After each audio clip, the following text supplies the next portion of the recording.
प्रिय छात्रों, आज हम हिंदी व्याकरण में समुच्चयबोधक अवयव के बारे में पढ़ने जा रहे हैं। इससे पहले चैनल को सब्सक्राइब कीजिए, लाइक कीजिए और इस वीडियो को ज़्यादा से ज़्यादा शेयर कीजिए। तो आइए बच्चों जानते हैं हिंदी व्याकरण समुच्चयबोधक अवयव। सबसे पहले डेफिनेशन देखते हैं। ये डेफिनेशन आपको याद करनी है और उसे नोट डाउन भी करना है।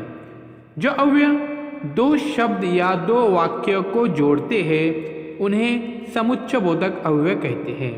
एक बार फिर से देखिए प्यारे बच्चों, जो अवयव दो शब्द या दो वाक्यों को जोड़ते हैं उन्हें समुच्चयबोधक अवयव कहते हैं।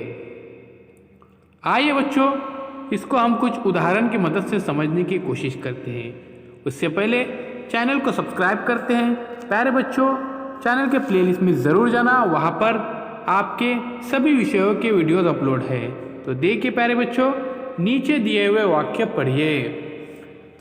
भारती ने संस्कृत और हिंदी को चुना, वहाँ पे अंडरलाइन किया गया है। और उसी तरह से इसका मतलब है कि तुम्ही ने घोड़ा चुराया है। तो की यानी दो शब्दों, यहाँ पर देखिए दो वाक्यों को जोड़ रहे की। उसी तरह से भारती ने संस्कृत और हिंदी को चुना, तो संस्कृत एक अलग विषय है और हिंदी एक अलग विषय है, तो इन दोनों को जोड़ने के लिए और लगाया गया है। इसका मतलब है कि तुम्ही ने घोड़ा चुराया, तो तुम्ही ने घोड़ा चुराया और इसका मतलब है दो अलग अलग वाक्य है। आगे देखते प्यारे बच्चों, सूरज निकला लेकिन प्रकाश नहीं फैला।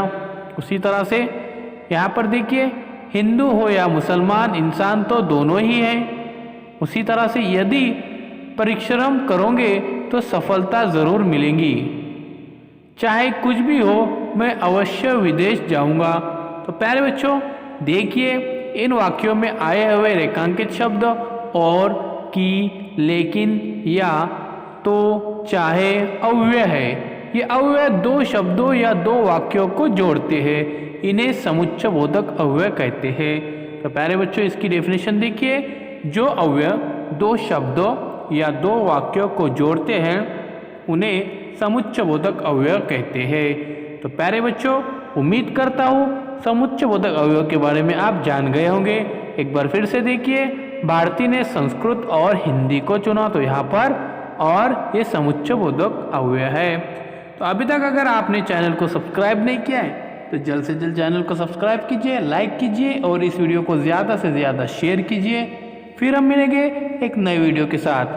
तो चैनल के प्लेलिस्ट में ज़रूर जाइए, वहाँ पर सभी विषयों के वीडियोस अपलोड किए गए हैं। तो चैनल को सब्सक्राइब करना न भूलिए।